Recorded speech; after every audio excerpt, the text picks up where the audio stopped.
오늘 아침에는 의에 줄이고 목마른 자는 복이 있습니다. 그런 주제로 말씀을 전하겠습니다.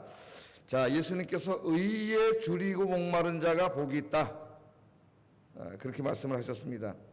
자, 예수님은 우리 그리스도인들이 추구해야 될 의, 이 의를 우리가 매일 먹어야 되는 음식과 물에다가 비유했어요. 식수에다 비유했어요. 배가 고프면 여러분 어떤 갈망이 생깁니까? 먹고 싶은 갈망이 생기죠. 배가 고플 때는 금덩어리 갖다 줘봐야 무슨 그게 우리 열방을 채워주겠어요? 밥을 먹어야죠. 배고픈 사람은 음식을 갈망하죠. 또 여러분 갈증이 나면은 뭐가 갈망이 돼요? 물이죠, 물. 예? 갈증이 나는데 무슨 소고기 갖다 줘봐야 무슨 의미가 있겠어요? 갈증이 날 때는 물을 마셔야 됩니다. 그러니까 배고픈 사람은 밥을 갈망하죠. 우리가 요새 굶는 사람은 모르겠습니다. 어려운 사람이 또 있을지도, 옛날에 굶는 사람도 많았는데 아이들도 또 있을 수 있겠죠. 그런데 굶는 우리 금식에서 배가 고프면은 다른 생각 아무것도 안 납니다. 우리 모든 욕망이 금식하면은 모든 욕망이 다 사라져요. 하루가 되고 이틀, 3일 이렇게 되다 보면은 딱 유일한 욕망이 하나 생기죠. 먹고 싶은 음식 외에는 아무것도 생각나지 않습니다. 여름에 뛰고 그래서 땀이 나고 갈증이 나면은 다른 욕망이 다 사라지고 시원한 물에 대한 욕망만 생겨요. 그래서 배고픈 사람은 밥을 갈망하고 목마른 사람은 물을 갈망하는데 우리 그리스도인들은 그처럼 우리가 굉장히 갈망해야 되는 게 있다는 거예요. 배고픈 사람이 밥, 갈증 나는 사람이 물, 그걸 갈망하는 것처럼 우리가 굉장히 갈망해야 되는 것이 있는데 그게 뭐냐면 의다 그렇게 말했습니다. 의. 우리는 의에 배고파해야 되고 의에 갈증을 느껴야 된다 그 말이에요. 의. 그러니까 여러분 배고프고 갈증 나는 사람이 최고로 열망하는 게 밥과 물이듯이 예수 믿고 구원받은 우리들이 최고로 영적으로 갈망해야 되는 게 있는데 그게 뭐냐면 의다. 의. 이제 예수 믿는 사람이 갈망하는 게 무슨 돈이거나 권력이거나 아니면 세상에 무슨 쾌락이나 재미나 이런 것이 돼서는 안 되겠습니다. 우리 예수님이 오늘 말씀을 해주셨는데 그리스도인들이 정말 갈망해야 되는 것은 의다 그렇게 말씀을 하셨어요. 자, 의 우리말로 이제 오를 의자. 자, 그러면 여기 도대체 우리 그리스도인들이 이 정도로 밥을 갈망하는 것처럼 물을 갈망하는 것처럼 이 정도로 우리 그리스도인들이 갈망해야 되는 이 의는 뭐냐 이게 이 의는 뭐냐? 대략 한 세 가지 정도로 한번 생각을 해볼 수가 있겠어요. 첫째는 하나님의 전적인 은혜로서의 의입니다. 우리는 다 죄인이죠. 죄인은 구원받을 수가 없어요. 다 지옥에 가야 됩니다. 그런데 우리 예수님의 십자가의 은혜로 우리가 어떻게 돼서 죄 사함 받고 하나님 앞에 의인이라 칭함을 받게 됐어요. 그것을 뭐라 그러냐면 칭의라 그러죠. 칭의. 우리 로마서 공부할 때에 칭의에 대해서 상세히 공부했습니다. 그래서 원래 죄인인 우리들이 주님의 은혜로 죄 사함 받고 의롭다 칭함을 받음. 그래서 구원을 받고 하나님의 자녀가 됨. 그 상태, 그 축복의 상태, 그 영적인 상태를 의라 그래요. 의. 정확히 말하면 칭의라 그러죠. 칭의. 그런 의미가 있어요. 만약에 본문이 그런 의미라면은 구원받는 것을 갈망하라 그런 말이 되겠죠. 구원받는 것을 갈망하라. 배고파하고 갈망하라. 그런 의미가 됩니다. 그런데 그렇게 해석할 경우에는 이 산상설교를 듣고 있는 대상과 잘 맞지가 않아요. 산상설교는 이미 예수 믿고 구원받은 제자들에게 하신 이 제자도에 관한 말씀입니다. 제자도에 관한 말씀. 믿지도 않는 사람, 구원도 받지 않은 사람들에게 원수를 사랑하고 오른뺨을 치면 왼뺨을 내주고 이렇게 높은 수준의 윤리를 요구하지는 않겠죠. 그러니까 벌써 이게 칭의는 아니에요. 여기서 칭의를 강조하는 성경은 갈라디아서나 로마서 같은 바울서신에서 굉장히 강조를 하고 있습니다. 자, 두 번째 의가 뭐냐? 이것은 이 칭의를 받은 사람들, 이미 칭의를 받은 사람들, 하나님께서 의롭다 칭해 주신 사람들, 그러니까 저와 여러분들이죠. 구원받은 사람들. 구원받은 사람들이 그 사람들의 개인적인 도덕적인 의, 개개인의 도덕적인 의라고 그렇게 의를 의미할 수도 있습니다. 한 사람 한 사람이 의롭게 살아야 되는 거죠. 세 번째는 사회 경제적인 의미에서의 하나님의 정의일 수도 있어요. 우리 사회 안에 하나님의 의가 실현되어야 된다. 그럴 때는 그 의를 우리가 뭐라고 번역하면 정의라고 번역하죠. 정의. 정의일 수도 있습니다. 그래서 여기에 의에 줄이고 목마른 자가 복이 있다. 우리 그리스도인들이 갈망해야 될 의는 뭐냐면 2번과 3번이 여기에 해당된다고 볼 수가 있겠어요. 2번과 3번. 왜? 1번은 이미 우리가 얻은 의예요. 그죠? 저와 여러분 죄인이지만 하나님이 주님의 은혜로 의인이라 칭해 주셨습니다. 그러니까 칭의는 아니에요. 이미 칭의를 받은 사람이에요. 그 칭의를 받은 사람들이 갈망해야 되는 게 뭐냐면 바로 의라는 거예요. 첫째는 자기의 개인적이고 도덕적인 의이고, 두 번째는 그 사람들이 이 사회 안에 하나님의 정의가 실현되도록 해야 되는 그런 갈망. 이 두 가지입니다. 두 가지. 막 배고픈 사람이 막 너무나 막 밥을 갈망하는 것처럼, 갈증을 느끼는 사람이 막 너무나 물을 갈망하는 것처럼 우리 그리스도인들은 이제 다른 것 갈망하면 안 되고 바로 이 하나님의 의를 갈망하면서 살아야 된다. 그렇게 말씀을 합니다. 자, 그러면 이제 한번 이 우리 그리스도인들의 이 도덕적인 의에 대해서 한번 좀 생각을 해보겠습니다. 도덕적인 의. 자, 누가 복 있는 사람이냐? 어떤 사람에게 하나님이 복을 주시느냐? 오늘 말씀에 의하면 도덕적으로 의롭게 살려고 하는 그런 열망이 가득한 사람. 막 돈 벌려고 막 열망이 가득한 사람, 막 세상을 좀 즐기려는 열망에 가득한 사람, 그런 사람이 아니라 도덕적으로 의롭게 살려는 열망. 내가 이제 이렇게 살면 안 되지. 예수 믿기 전처럼 막 거짓말하고 불의를 행하고 남하고 싸우고 못된 짓 하고 이렇게 살면 안 되지. 내가 이제 예수 믿고 구원받은 사람인데 내 죄를 용서해 주시기 위해서 우리 주님이 십자가에서 그렇게 나 대신 죽으셨는데 내가 다시는 죄 지면 안 되지. 이제 의롭게 살아야지 하는 바로 이 의에 대한 갈망이에요. 도덕적인 의에 대한 갈망입니다. 이 도덕적인 의에 대한 갈망을 가져야 된다, 그렇게 말하는데, 여기서 이 도덕의 기준은 일반적인 도덕관념이 아니라 하나님의 말씀이에요. 하나님의 말씀. 다르게 말하면은 하나님의 말씀대로 살려고 노력하고 애쓰는 갈망입니다. 정말 이제 하나님 말씀대로 살아야 되겠다. 다르게 말하면 또 하나님이 우리에게 요구하시는 삶이죠. 하나님이 우리에게 요구하시는 올바른 삶. 이제는 내가 정말 그렇게 변화된 삶을 살아야 되겠다. 그런 열망이 배고픔과 갈증에다가 비유했잖아요, 우리 예수님이. 그러니까 배고픔과 갈증을 느낄 때 그것보다 더 큰 그 열망이 어디 있어요, 갈망이. 그만큼 우리는 이 자기의 도덕적인 삶, 의에 대해서 갈증을 느끼고 배고파야 된다. 우리 예수님이 그렇게 말씀을 합니다. 특별히 산상설교 전체에서는 이 예수 믿고 구원받은 사람의 의로운 삶에 대해서 굉장히 강조하죠. 산상설교 전체가. 그래서 산상설교를 마감하면서는 이 구원론을 이야기할 때 칭의에다가도 이 도덕적인 일을 연결시켜요. 그래서 나더러다 주여 주여 하는 자가 구원받는 게 아니라 그랬어요. 그래서 누가 구원받아요? 아버지의 뜻대로 사는 자가 구원받는다. 이렇게 말씀을 하셨습니다. 한번 좀 넘겨보세요. 7장 21절.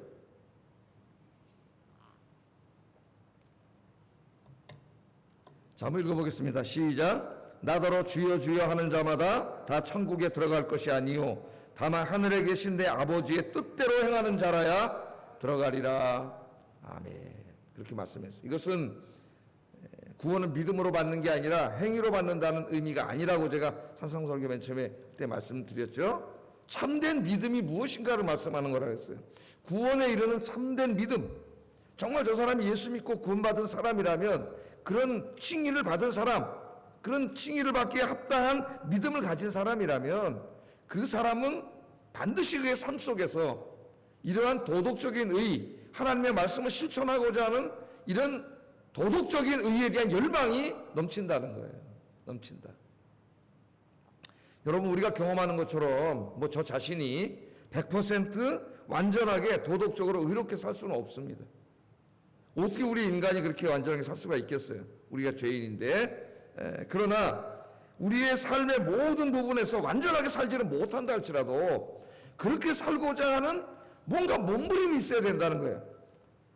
제가 산상설교 맨 처음에 서론 부분 가르칠 때 그렇게 말씀드렸죠. 100% 지킬 수 없다. 이 말씀 여기서 요구하는 도덕적인 의의가 너무나 고귀하고 높은 것이어서 우리 인간으로서는 이걸 다 지킬 수가 없어서 정말 이걸 하나님이 다 지키라고 주신 건가? 그런 고민들이 많았다 그랬잖아요. 예. 우린 다 지킬 수는 없어요. 그러나 제가 서론 시간에 뭐라 그랬어요? 다 살 수는 없지만 그러니까 나는 그냥 인간이니까 죄인이니까 그냥 믿음으로 구원받으니까 난 대충 살 거야. 그러면 안 된다 그랬죠. 이 말씀대로 다 살지는 못한다 할지라도 그 말씀대로 살고자 하는 몸부림이 있어야 된다 그랬어요. 이 산상설교에서 요구하는 것은 바로 행위 구원을 말하는 게 아니라 진짜 구원받은 사람이라면 이제는 옛날 습성대로 죄악된 습성대로 살지 말고 하나님이 기뻐하시는 의로운 삶을 살고자 하는 그 강한 열망이 있어야 된다. 열망이. 여러분 있으시죠? 만약에 그렇게 살지 못했을 때는 정말 너무나 하나님 앞에 죄송해서 가슴을 치면서 하나님 앞에 회개하는 그런 회개가 있어야 되는 거죠. 그래서 사도 바울도 나를 날마다 죽이노라. 내가 날마다 죽노라. 그 말은 그가 그 복음을 전하다 당하는 고난을 이야기할 수도 있지만은 날마다 그 죄악된 본성이 자기에게도 막 나오기 때문에 이걸 기도로 말씀으로 누르지 않으면 본성이 나와요. 그래서 옛사람을 날마다 십자가에 못 박으라. 우리 구원받은 사람들이 그 죄의 본성이 육신을 통해 계속 나오기 때문에 이건 날마다 십자가에 못 박는 거예요. 그게 소극적인 의예요. 적극적인 의는 이제 정말 말씀대로 사는 겁니다. 그래서 여러분 저 한번 베드로전서 4장 찾아보세요. 베드로전서 4장.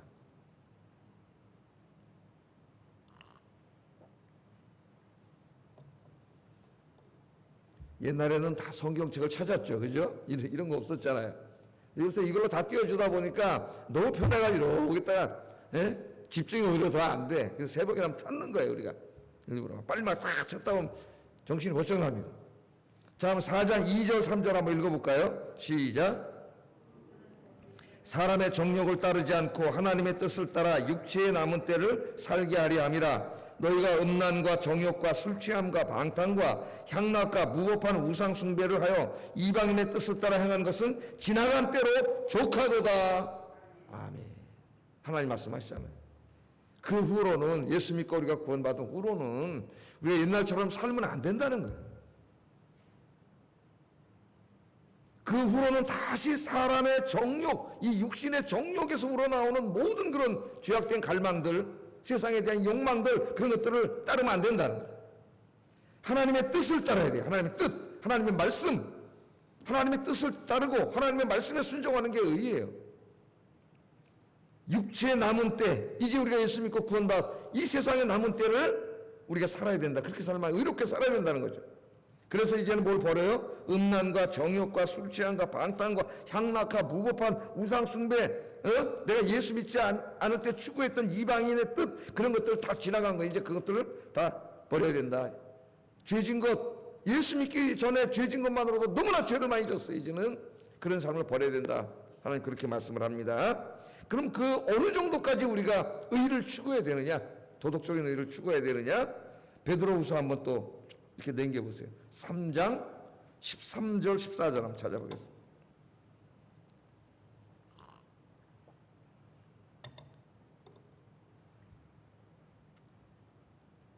베드로후서 3장 13절 14절 읽어보겠습니다. 시작. 우리는 그의 약속대로 의가 있는 곳인 새하늘과 새 땅을 바라보도다. 그러므로 사랑하는 자들아 너희가 이것을 바라보다니 주 앞에서 점도 없고 흠도 없이 평강 가운데서 나타나기를 힘쓰라. 아멘. 그 도덕적인 열망을 가지고 말씀대로 살고자 하는 열망을 가지고 정말 100% 안전하게 살지 못한다 할지라도 매일매일 그렇게 살기 위해서 몸부림치는 그런 삶을 살아서 우리의 삶이 이것으로 끝나는 게 아니지 않습니까? 영원한 삶이 기다리고 있어요. 내세가 언젠가는 하나님 앞에 다 서야 됩니다. 우리 한평생이 드러나야 되는데 그 하나님 앞에 설 때 정말 보이지도 않는 점과 흠, 조그만 점과 흠도 없이 설 수 있도록 그 정도라는 거예요. 하나님 요구하시는 의의가 점도 없고 흠도 없이 설 수 있도록 어떻게 하라고요? 힘쓰라. 왜 힘쓰라 그랬겠어요? 그렇게 살기가 쉽지 않기 때문에. 사탄이 항상 우리의 이 구원받지 못한 육신을 통해 자꾸 옛사람으로 돌아가게 하기 때문에 우리가 힘써야 됩니다.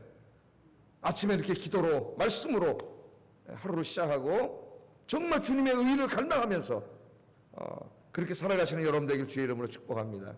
사실은 우리 그리스도인들이 이렇게 도덕적으로 이 의롭게 살려고 몸부림치고 그렇게 사는 것은 그 자체가 바로 기독교 선교예요. 사실은 성경이 그렇게 말씀을 하고 있어요.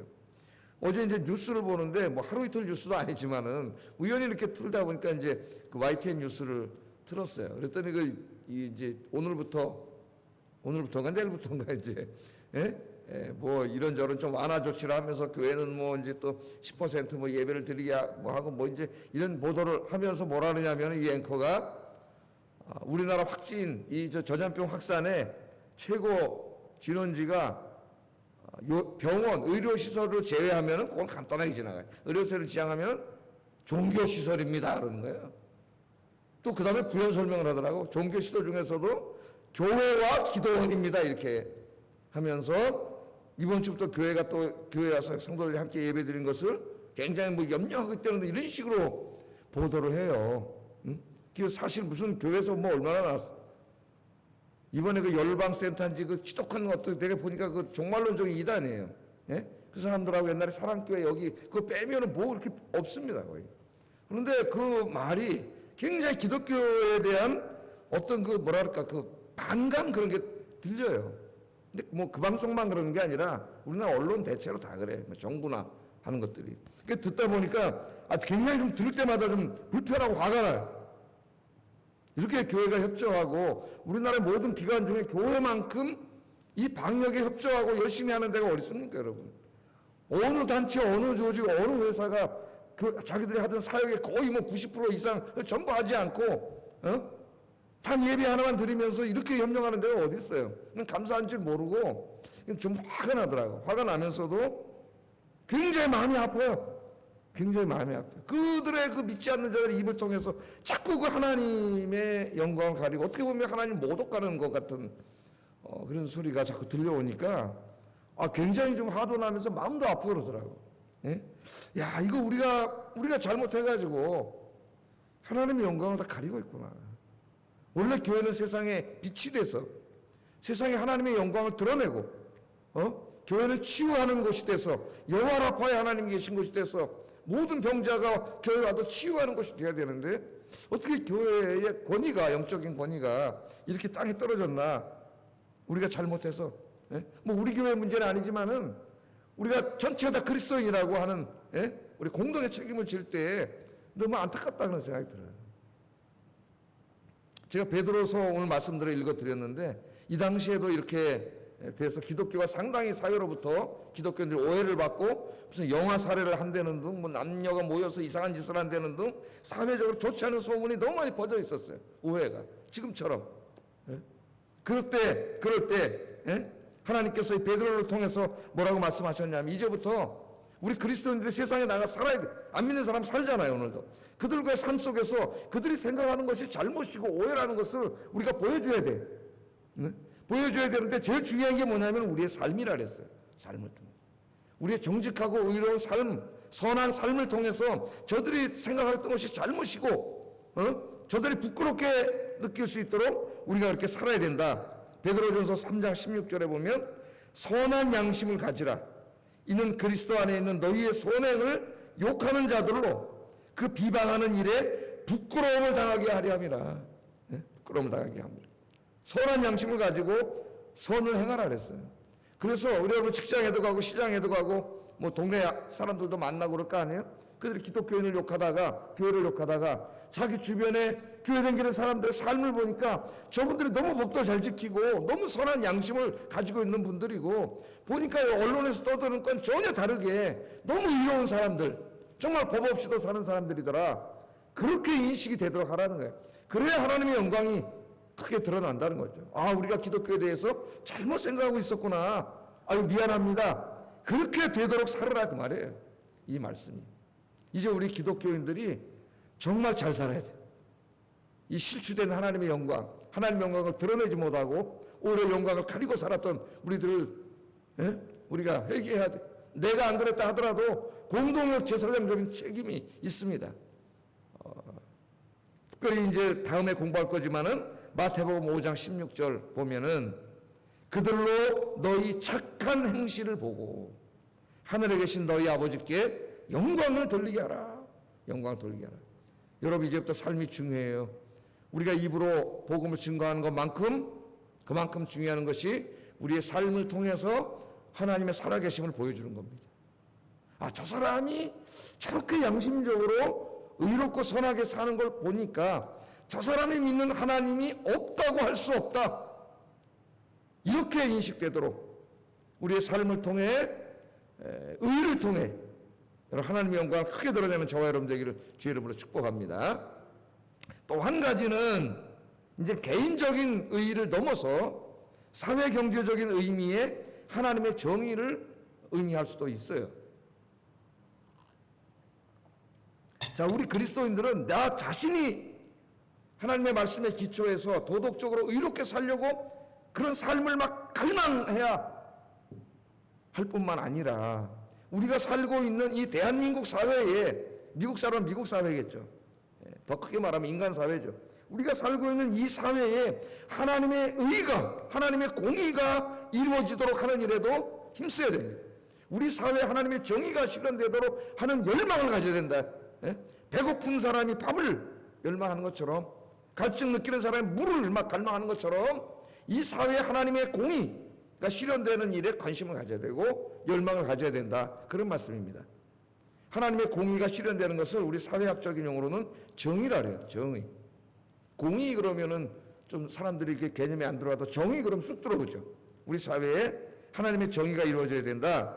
그래서 이 구약성경 특별히 구약성경 전체가 다 그렇죠. 신약성경도 마찬가지고 미가서 6장 8절 말씀에 보면 이렇게 말씀을 했죠. 사람아 주께서 선한 것이 무엇임을 내게 보이셨나니 여호와께서 내게 구하시는 것은, 여호와께서 우리들에게 구하시는 게, 원하시는 게 뭐냐?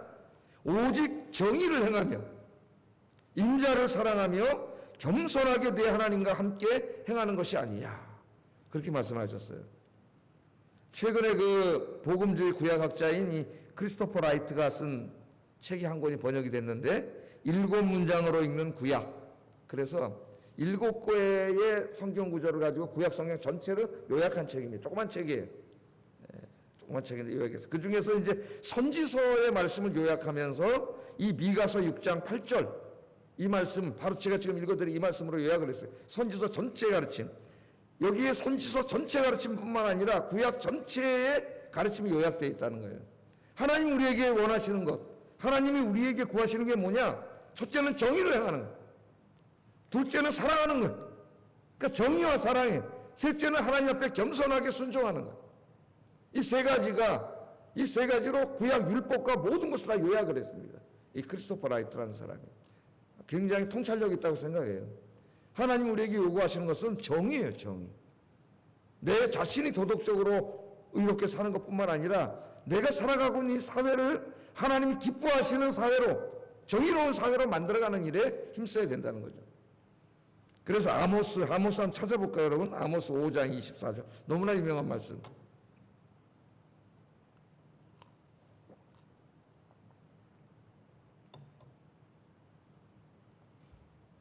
아모스 5장 24절 읽어보겠습니다. 시작. 오직 정의를 물같이 공의를 마르지 않는 강같이 흐르게 할지어다. 아멘.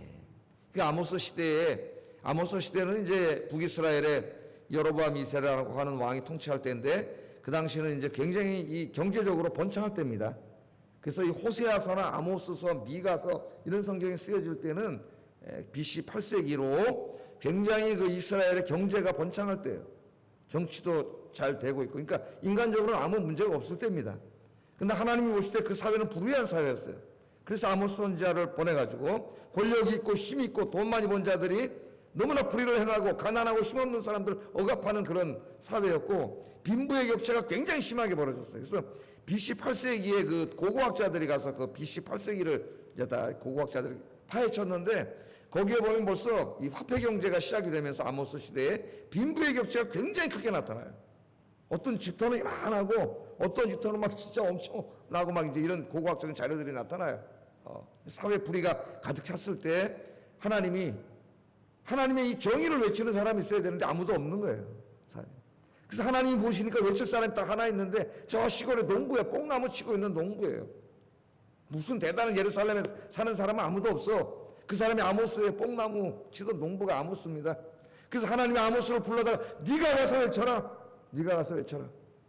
그래서 이 농사 짓던 사람이 와서 하나님 말씀을 외치는데 그게 뭐냐면 오직 정의를 물같이 공의를 마르지 않는 강같이 저 한강물이 여기 흘러가서 이 서울을 풍요롭게 하는 것처럼 하나님의 공의와 하나님의 정의가 바로 이스라엘 사회에 흘러넘치도록 가서 네가 외쳐라. 그렇게 하나님께서 말씀을 하십니다. 우리 그리스도인들은요, 우리의 정치, 경제, 사회, 문화 등 모든 삶의 영역에서 잘못된 것들을 바로잡고 하나님의 정의가 이루어지도록 하는 간절한 갈망을 가지고 있어야 됩니다. 목마름처럼 배고픔처럼 그런 이 사회 정의에 대한 열망을 가지고 있어야 돼요. 정의가 뭐예요? 정의가 뭐냐 그러면 대답하지 못합니다, 사람들이. 하나님의 정의가 실현된다는 게 뭐예요? 모든 잘못된 것들을 바로잡는 게 정의예요. 정의의 원래 뜻이.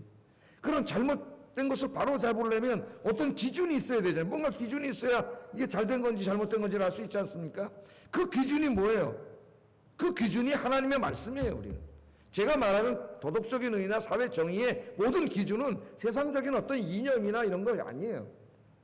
하나님의 말씀, 그러니까 저와 여러분이 기준으로 삼아야 될 것은 어떤 이념이 아니에요.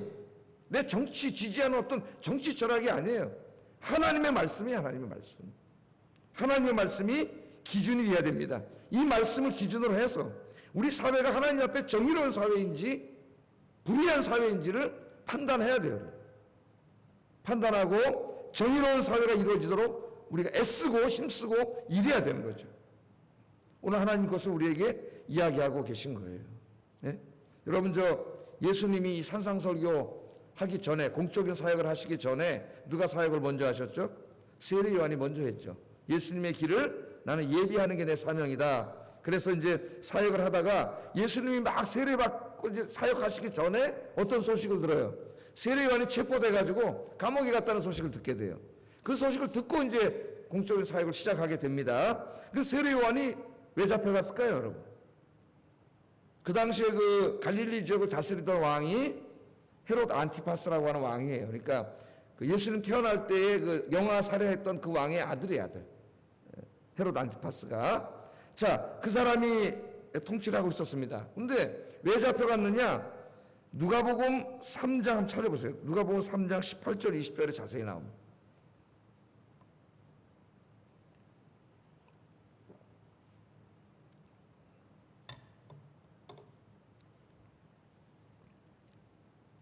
한번 읽어보겠습니다. 시작. 또 기타 여러 가지로 권하여 백성에게 좋은 소식을 전하였으나 분봉왕 헤롯은 그 동생의 아내 헤로디아의 일과 또 그의 행한 모든 악한 일들을 인하여 요한에게 책망을 받고 그 위에 한 가지 악을 더하여 요한을 옥에 가두니라 이렇게 말씀을 했어요.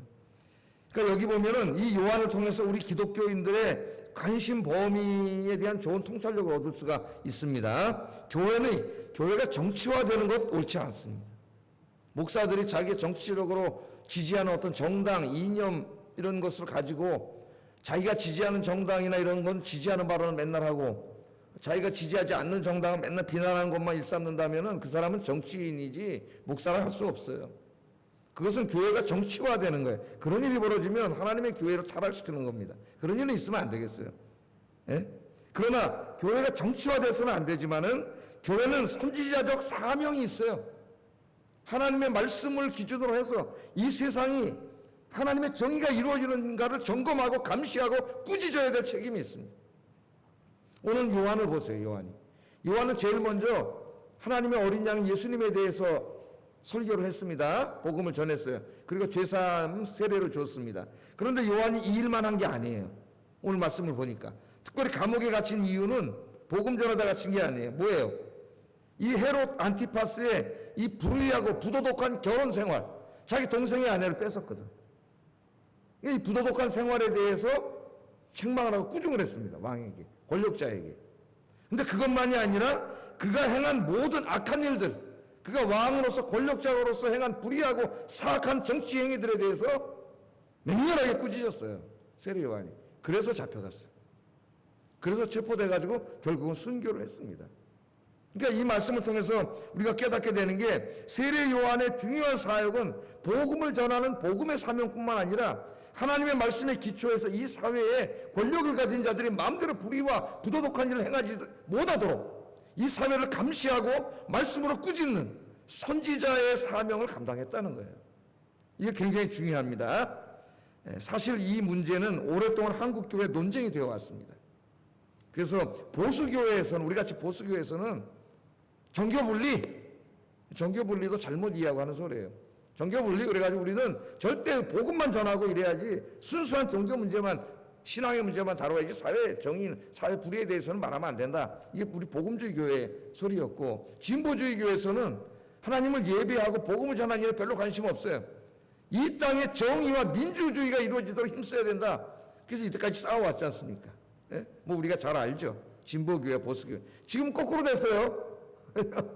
거꾸로 됐어요. 자기들이 지지하는 또 사람들이 정권을 잡으니까 이 진보교회가 바뀌어버렸더라고. 그래서 진보가 아닌 거죠, 사실은.